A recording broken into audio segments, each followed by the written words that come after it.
الحمدللہ آج آپ نے اللہ کے فضل و کرم سے ہمارے نئے قاری صاحب حافظ محمد یوسف صاحب سے اللہ کے فضل و کرم سے 22واں پارہ مکمل سماعت فرمایا. اللہ تبارک و تعالیٰ ان کے علم میں برکت عطا فرمائے اور ان کے والدین کو اور تمام کو جنہوں نے بھی یہ بنایا ہے اساتذہ کرام کو بھرپور اجر عطا فرمائے. 21واں پارے کی تفسیر چھوٹ گئی تھی جو میں آپ کے سامنے پیش کر رہا ہوں. 21واں پارہ میں 5 سورتیں ہیں. سورہ عنکبوت، سورہ روم، سورہ لقمان، سورہ سجدہ اور سورہ احزاب کی 30 آیات ہیں.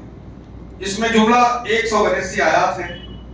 آیت نمبر 45 سے سورہ عنکبوت میں اللہ ارشاد فرماتا ہے کتاب وحی کی تلاوت اور نمازوں کو قائم کرنے کا حکم اللہ دیتا ہے کیونکہ نماز فحش و منکرات سے روکتی ہے اور اللہ کا ذکر سب سے بلند ہے. پھر اہل کتاب کے ساتھ بحث و مباحثہ نہ کرنے کی تلقین کی گئی مگر اس طریقے پر جو عمدہ ہو اور ان کے ساتھ جو ظالم ہیں اور صاف اعلان کر دو کہ ہمارا تو اس کتب پر بھی ایمان ہے جو تم پر اتاری گئی ہے. پھر رب ذوالجلال والاکرام ارشاد فرماتے ہیں جو باطل لوگ ہیں، باطل کے ماننے والے ہیں، اللہ تعالیٰ سے کفر کرنے والے ہیں، وہ زبردست نقصان اور گھاٹے میں رہیں گے. مشرکین عذاب طلب کر رہے ہیں، اس کا ہم نے وقت مقرر کر دیا ہے. اہل ایمان کو ہجرت کا حکم دیا گیا ہے کہ اے میرے ایماندار بندو، میری زمین بہت کشادہ ہے، تم میری ہی عبادت کرو. ایسی جگہ سے ہجرت کریں جہاں اللہ کی عبادت کرنی مشکل ہو جائے اور دین پر قائم رہنا دوبر ہو جائے. جس طرح مسلمانوں نے پہلے مکے سے حبشہ کی طرف اور بعد میں مدینے کی طرف ہجرت کی. پھر اللہ فرماتا ہے ہر نفس کو موت کا مزہ چکھنا ہے اور ہمارے پاس آنا ہے. اہل ایمان اور عمل صالح کرنے والوں کے درجات بیان کیے گئے ہیں کہ ان کے لیے جنت میں مہمان خانے ہیں جس کے نیچے نہریں بہ رہی ہیں. پھر اللہ تبارک و تعالیٰ جانوروں کی حقیقت بیان کرتا ہے کہ جو اپنی روزی محفوظ نہیں کر سکتے اس کے باوجود اللہ تعالیٰ انہیں روزی عطا کرتا ہے اور تم کو بھی وہی روزی عطا کرتا ہے. پھر اللہ تعالیٰ اپنے بندوں میں سے جس کو چاہتا ہے روزی میں کشادگی عطا کرتا ہے اور جس کو چاہتا ہے روزی میں تنگی کر دیتا ہے اور وہی بہتر جاننے والا ہے.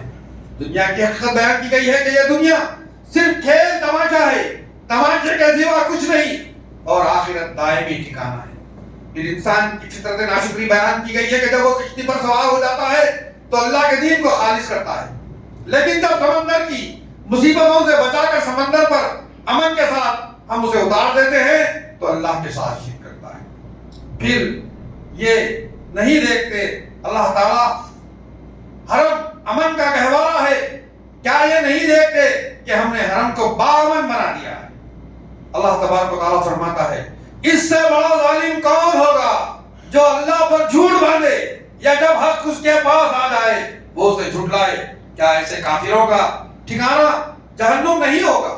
پھر اللہ بیان فرماتے ہیں جو لوگ اللہ کے راستے میں کوشش اور جدوجہد کرتے ہیں اللہ ان کے لیے ان کے راستوں کی مشکلات کو ختم کر دیتا ہے اور اللہ تبارک و تعالیٰ محسنین کے ساتھ ہے.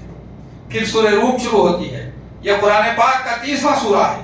اس میں 6 رکوع اور 60 آیات ہیں، 818 الفاظ ہیں اور 3388 حروف ہیں. سورہ روم ایک ملک کے نام سے موسوم ہے.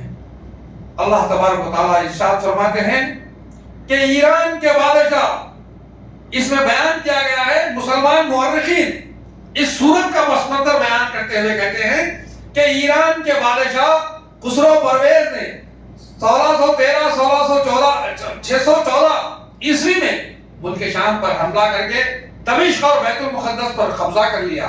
اس زمانے میں رومیوں کے قبضے کے علاقے میں شامل تھا. یہ زمانہ رسول اللہ صلی اللہ علیہ وسلم کی ہجرت سے 7 سال قبل کا ہے. روم کی سلطنت اہل کتاب کی تھی اور ایرانی مشرک کافر تھے. اس شکست کا مسلمانوں کو بہت غم ہوا. جب مشرکین مکہ نے قرآن کی یہ بشارت سنی تو ظاہری حالات کے حساب سے اسے امر محال سمجھا اور ابو جہل نے ابو بکر کے ساتھ یہ شرط لگائی.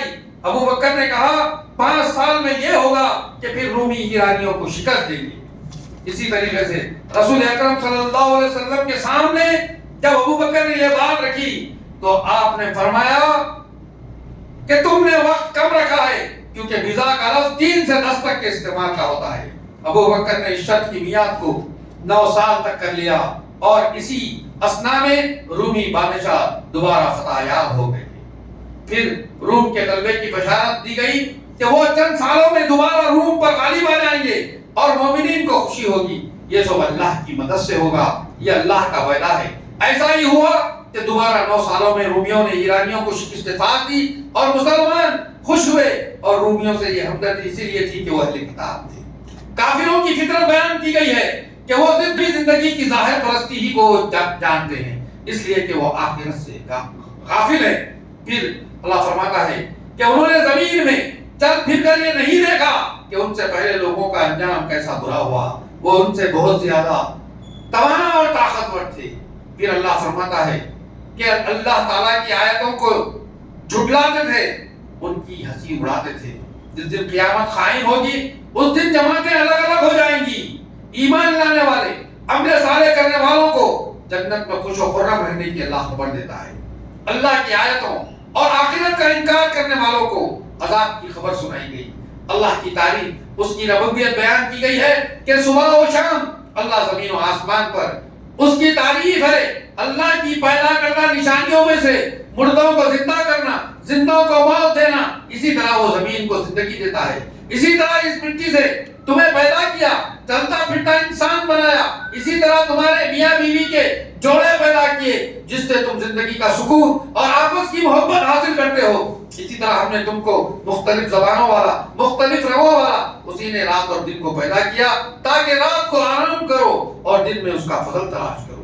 وہی تم کو بجلی کی کڑک اور بادلوں کی گرج سے بارش کی خبر دیتا ہے۔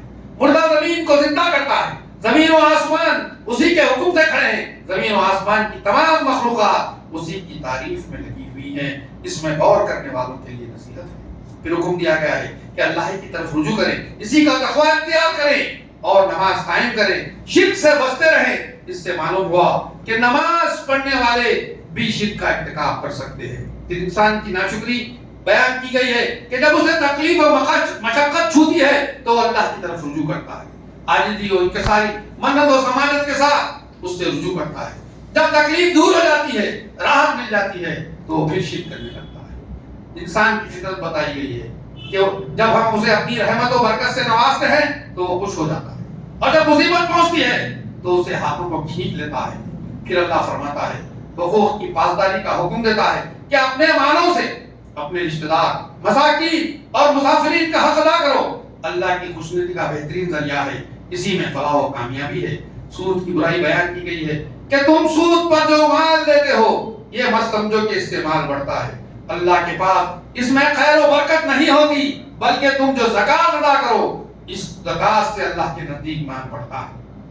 اللہ کی توحید ربوبیت بیان کی گئی ہے کہ وہی اللہ تم کو روزی دیتا ہے، پھر موت دیتا ہے، پھر زندہ کرتا ہے۔